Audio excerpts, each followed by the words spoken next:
100 দিনের কাজের তথ্য চাইল হাইকোর্ট। রাজ্যের থেকে তথ্য তলব করল হাইকোর্ট।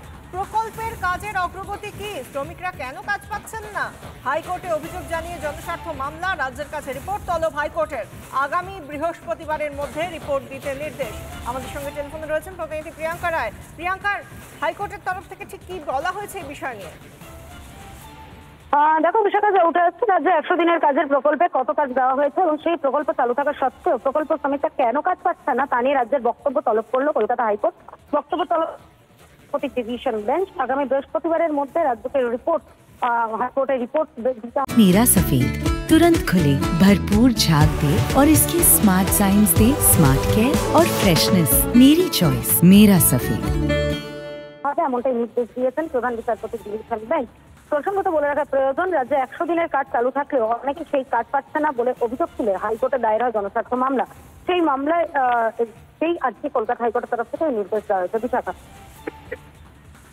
আমাদের সঙ্গে থাকো প্রিয়াঙ্কা। এর পাশাপাশি আমাদের কাছে হাইকোর্ট সূত্রে আরো যে খবর পাওয়া যাচ্ছে, হাইকোর্ট থেকে যে খবর উঠে আসছে, হাইকোর্টে 3 জেলায় বন্যা পরিস্থিতির মামলা। প্লাবনে ক্ষতিগ্রস্তদের জন্য কি পদক্ষেপ করেছে রাজ্য, জানতে চাইলো হাইকোর্টের প্রধান বিচারপতির বেঞ্চ। হাওড়া, হুগলি ও পশ্চিম মেদিনীপুরে বন্যা পরিস্থিতি। 3রা অক্টোবর হলফনামা জমার নির্দেশ রাজ্যকে। এই বিষয়ে বিস্তারিত জানাবেন প্রিয়াঙ্কা রায়, আমাদের প্রতিনিধি।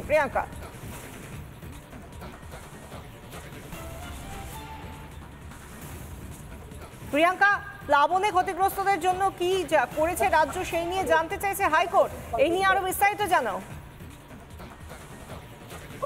বিষয়টা দেখো, রাজ্যের 3 জেলায় বন্যায় ক্ষতিগ্রস্তদের জন্য রাজ্য কি কি পদক্ষেপ গ্রহণ করেছে তা জানতে চাইলো কলকাতা হাইকোর্ট। অর্থাৎ হাওড়া, হুগলি এবং পশ্চিম মেদিনীপুর এই 3 জেলায় বন্যা ক্ষতিগ্রস্তদের জন্য কি পদক্ষেপ নিয়েছে রাজ্য।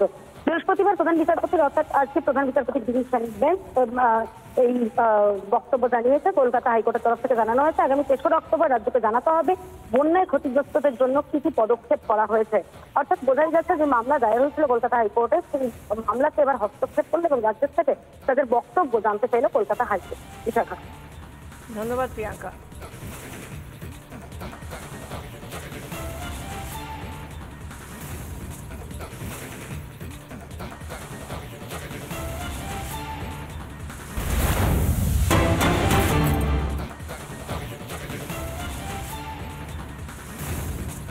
শিউরির তিলপাড়া জলাধার থেকে ছাড়া হলো জল। বৃষ্টিতে জল বাড়ার জেরে ছাড়া হলো জল।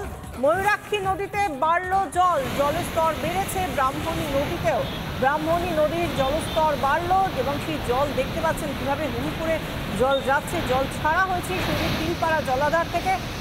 বৃষ্টিতে জল বাড়ার জেরে ছাড়তে হলো জল, যেটা জানা যাচ্ছে যে জল ধারণের ক্ষমতার উপরে জল চলে গেলে আমরা জানি যে তখন ছাড়া হয়, এবং বৃষ্টিতে জল বেড়েছে যার জেরে ছাড়া হলো জল।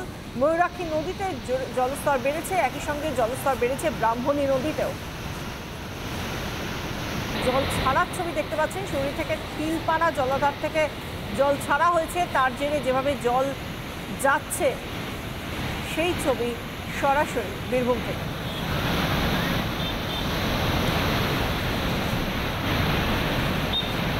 বৃষ্টিতে জল বাড়ার জেরে ছাড়া হলো জল। ময়ূরাক্ষী নদীতে একদিকে জলস্তর বেড়েছে, ব্রাহ্মণী নদীর জলস্তরও বেড়েছে। আমরা জানি যে একদিকে যখন প্রথম 3 দিনের নিম্নচাপের ধাক্কাতেই এই সমস্ত জায়গাতে রীতিমতো প্লাবন পরিস্থিতি তৈরি হয়েছিল এবং তারপর আবার নতুন করে নিম্নচাপ ঘনীভূত হয়েছে, যার জেরে আগামী শনিবার পর্যন্ত ধাপে ধাপে বৃষ্টি হওয়ার সম্ভাবনা এবং আজও সারা দিন ধরে বৃষ্টি চলছে।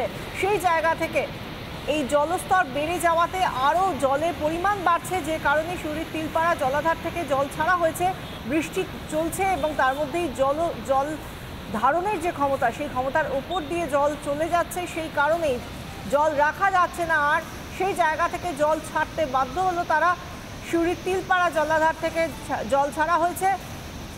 ময়ূরাক্ষী নদীতেও জল বেড়েছে ব্রাহ্মণী নদীতেও। সেই কারণেই জলাধারের জল আরও বাড়ছে। সেই জায়গা থেকেই জলাধারের জল, তিলপাড়া জলাধার থেকে ছাড়া হলো জল। বৃষ্টিতে এদিকে ময়ূরাক্ষীর জল বেড়েছে, তার জেরে শিউরির তিলপাড়া জলাধার থেকে 3000 কিউসেক জল ছাড়া হয়েছে। অন্যদিকে ব্রাহ্মণী নদীর জলস্তরও বেড়ে গিয়েছে। বৈধরা ব্যারেজ থেকে 3573 কিউসেক জল নতুন করে ছাড়া হয়েছে। টানা বৃষ্টির জেরে নদীর জলস্তর বেড়ে যাওয়ায় বৈধরা ব্যারেজ থেকে ছাড়া হলো জল।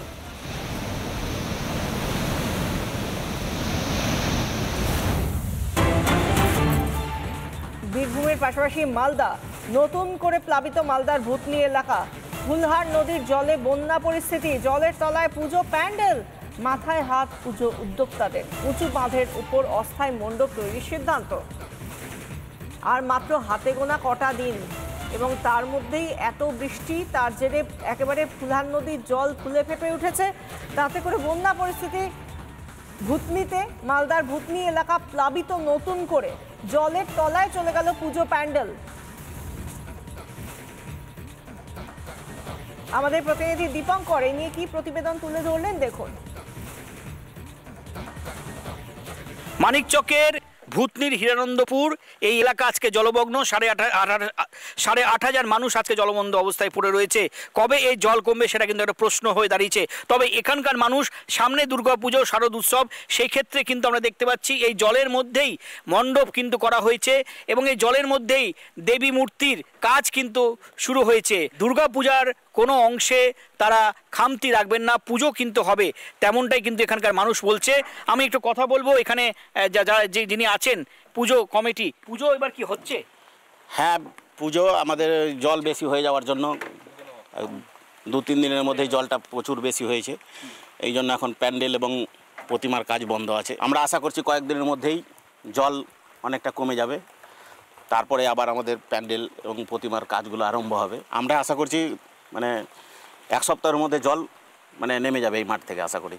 যদি না কমে তাহলে একটু প্রবলেম হবে আমাদের পুজোটা অনেকটাই। পুজো কিন্তু হবে, এখানে না হলে আমরা সামনে নিয়ে যাব সব কিছু, জলের মধ্যে থেকে নিয়ে গিয়ে ওখানে যেখানে শুকনো থাকবে ওখানে করব। আমাদের ভূতনির প্রায় 2 লক্ষাধিক লোক এখন জলমগ্ন। হিরানন্দপুর অঞ্চলের প্রত্যেকটা জায়গায় জলের তলায় মানুষ খুব দুঃখের মধ্যে আছে, কষ্টের মধ্যে আছে। আশা করি নামবে, না নামলে আমাদের সেই শুকনো জায়গাতে গিয়ে কোথাও বাঁধের উপরে হোক বা কোথাও ব্যবস্থা করতে হবে, কিন্তু পুজো হবে এটা আমি আশা করছি। আমাদের হিরানন্দপুর অঞ্চলে মোট 7টা দুর্গাপূজা আছে। আমাদের ভূতনিতে প্রায় 30-31টা পুজো আছে টোটাল রেজিস্ট্রেশন প্রাপ্ত পুজো। পরিষ্কার একটা কথা, এখানকার যিনি পূজা কমিটির যিনি সম্পাদক তিনি পরিষ্কার বলছেন, জল কিন্তু রয়েছে গোটা এলাকায়, প্রচুর মানুষ কিন্তু জলবন্দী। তবে দুর্গাপুজো এবং এই দুর্গাপূজাতে তারা কিন্তু পুজোর কোনো অংশে যাতে কম না থাকে, খামতি না হয়, তা যাতে হয় সেদিকে কিন্তু নজর দিচ্ছেন। এখন কিন্তু এই অবস্থায় জলের মধ্যেই কিন্তু মণ্ডপ এবং জলের মধ্যেই কিন্তু দেবী মূর্তির কাজ চলছে। তবে যদি জল না কমে তাহলে কিন্তু দেবী মূর্তিকে এখান থেকে সরিয়ে উঁচু জায়গায় গিয়ে তারা মায়ের পুজো, দেবী মায়ের পুজো করবেন, তেমনটাই কিন্তু জানাচ্ছেন। মালদার এই হিরানন্দপুর থেকে দীপঙ্কর গোস্বামী, রিপাবলিক বাংলা। যেখানে আমরা দেখতে পাচ্ছি মালদার ফুলহার নদীর জল এতটাই বেড়ে গিয়েছে এই বৃষ্টিতে, তাতে করে নতুন করে প্লাবন পরিস্থিতি তৈরি হয়েছে। বন্যা পরিস্থিতি ফুলহার নদীর জলে ভূতনি এলাকায় রীতিমতো ভেসে গিয়েছে সবকিছু। যা দেখা যাচ্ছে কয়েকটা সবুজ অংশ, বাকি সমস্তটাই জল। কোথায় রাস্তা, কোথায় মানুষের জনজীবন কিছুই বোঝা যাচ্ছে না। এর মধ্যেই জনজীবন বিপর্যস্ত। একদিকে আমরা বীরভূমের ছবি দেখতে পাচ্ছি,